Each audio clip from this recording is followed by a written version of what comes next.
ini akan diuji sampai tahun mai lu ni ini ya itu pulang apa itu kami minum saja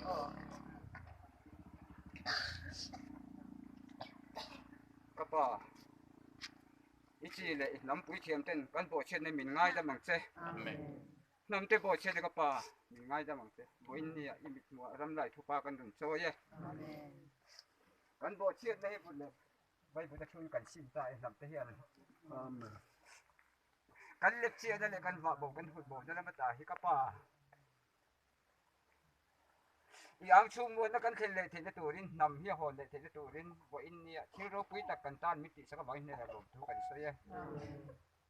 Mizoram lungai su ka ta ini zo se pan tan tha change fa patlan bo hol ne kal ko ngani a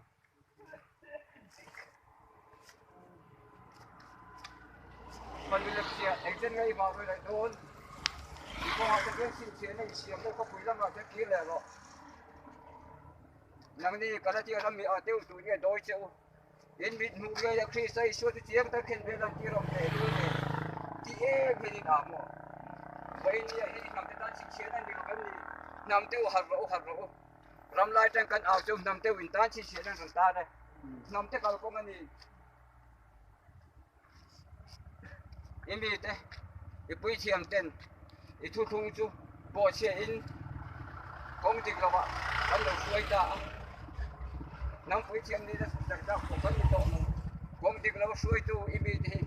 kan bo che lal pa mai da mang che Hallelujah, amen. ini te bo che ni mai da mang che Amen.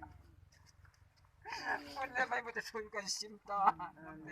Apa namte bo ni mai dam. Namte ni mo tir kan lo ti sio la ni. Kong kan lo bo san ta chen. Voi ne kan ta na kun tha min pe a.